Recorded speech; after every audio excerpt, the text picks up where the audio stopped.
ಎಲ್ರಿಗೂ ನಮಸ್ಕಾರ. ನೀವೇನಾದ್ರೂ ಆರ್ಡಿನರಿಯಿಂದ ಎಕ್ಸ್ಟ್ರಾ ಆರ್ಡಿನರಿ ಶಿಕ್ಷಕರು ಆಗ್ಬೇಕು ಅಂತ ಆಸೆ ಇದೆಯಾ? ಹಾಗಾದ್ರೆ ಈ ವಿಡಿಯೋ ನಿಮಗಾಗಿ. ದಯವಿಟ್ಟು ವಿಡಿಯೋನ ಎಲ್ಲೂ ಸ್ಕಿಪ್ ಮಾಡದೆ ಕೊನೆವರೆಗೂ ನೋಡಿ. ನಾವೇನಾದ್ರೂ ಆರ್ಡಿನರಿಯಿಂದ ಎಕ್ಸ್ಟ್ರಾ ಆರ್ಡಿನರಿ ಟೀಚರ್ಸ್ ಆಗಬೇಕು ಅಂದ್ರೆ ನಾವು ಮಾಡಬೇಕಾಗಿರೋದು ಇಷ್ಟೇನೆ. ನಮ್ಮ ಪ್ರತಿಯೊಂದು ತರಗತಿಯಲ್ಲಿ ನಾವು ಸ್ವಲ್ಪ ಎಕ್ಸ್ಟ್ರಾ ಇನ್ಫಾರ್ಮೇಷನ್, ಎಕ್ಸ್ಟ್ರಾ ಮಾಹಿತಿಯನ್ನ, ಎಕ್ಸ್ಟ್ರಾ ಜ್ಞಾನವನ್ನ ನಮ್ಮ ಮಕ್ಕಳಿಗೆ ಕೊಡ್ತಾ ಹೋಗ್ಬೇಕು. ನಾವು ಕೇವಲ ಪಠ್ಯಪುಸ್ತಕದಲ್ಲಿ ಇರುವಂತಹ ವಿಷಯ ಅಷ್ಟೇ ಬೋಧನೆ ಮಾಡ್ತಾ ಇದ್ರೆ ಮಕ್ಕಳಿಗೆ ಅದೇನು ವಿಶೇಷ ಅಂತ ಅನ್ಸೋದೇ ಇಲ್ಲ. ನಾವು ಯಾವಾಗ ಪಠ್ಯಪುಸ್ತಕದಲ್ಲಿ ಇಲ್ಲದೇ ಇರುವಂತಹ ವಿಷಯಕ್ಕೆ ಸಂಬಂಧಿಸಿದಂತಹ ವಿಶೇಷವಾದ, ಆಸಕ್ತಿಯುತವಾದ ಮಾಹಿತಿಯನ್ನ, ಜ್ಞಾನವನ್ನ ಮಕ್ಕಳಿಗೆ ಕೊಡ್ತಾ ಹೋಗ್ತೀವಿ. ಆಗ ಮಕ್ಕಳಿಗೆ ನಾವು ಬೋಧನೆ ಮಾಡುವಂತಹ ವಿಷಯದಲ್ಲಿ ವಿಶೇಷವಾದಂತಹ ಆಸಕ್ತಿ ಬೆಳೆಯುತ್ತೆ. ಅವರು ನಮ್ಮ ಒಂದು ತರಗತಿಗಾಗಿ ತುಂಬಾ ಕಾತರತೆಯಿಂದ ಕಾಯ್ತಾ ಇರ್ತಾರೆ.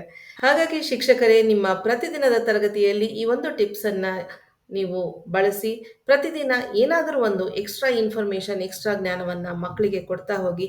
ನೀವು ಕೂಡ ಆರ್ಡಿನರಿಯಿಂದ ಎಕ್ಸ್ಟ್ರಾ ಆರ್ಡಿನರಿ ಟೀಚರ್ ಆಗ್ತೀರಾ. ಈ ವಿಡಿಯೋದಿಂದ ನಿಮ್ಗೇನಾದರೂ ಉಪಯೋಗ ಆಗಿದ್ರೆ ದಯವಿಟ್ಟು ಕಮೆಂಟಲ್ಲಿ ಮೆನ್ಷನ್ ಮಾಡಿ. ಹಾಗೇನೇ ಈ ವಿಡಿಯೋ ನಿಮಗೆ ಇಷ್ಟ ಆಗಿದ್ರೆ ಲೈಕ್ ಮಾಡಿ, ಶೇರ್ ಮಾಡಿ, ಹಾಗೆ ಚಾನಲ್ನ ಸಬ್ಸ್ಕ್ರೈಬ್ ಮಾಡಿ, ಹಾಗೆ ಬೆಲ್ ನೋಟಿಫಿಕೇಶನ್ ಐಕಾನ್ ಅನ್ನ ದಯವಿಟ್ಟು ಪ್ರೆಸ್ ಮಾಡಿ. ಇದರಿಂದ ನಾನು ಯಾವುದೇ ಒಂದು ವಿಡಿಯೋನ ಅಪ್ಲೋಡ್ ಮಾಡಿದ ತಕ್ಷಣ ನಿಮಗೆ ನೋಟಿಫಿಕೇಶನ್ ಸಿಗುತ್ತೆ. ಹಾಗಾಗಿ ಎಲ್ಲ ವಿಡಿಯೋಗಳನ್ನ ನೀವು ತಪ್ಪದೆ ನೋಡಬಹುದು. ನನ್ನ ಮುಂದಿನ ವಿಡಿಯೋದಲ್ಲಿ ಮತ್ತಷ್ಟು ಟಿಪ್ಸ್ಗಳೊಂದಿಗೆ ನಾನು ಮತ್ತೆ ನಿಮ್ಮನ್ನ ಭೇಟಿ ಮಾಡ್ತೀನಿ. ಅಲ್ಲಿಯವರೆಗೆ ಧನ್ಯವಾದ. ನಮಸ್ಕಾರ.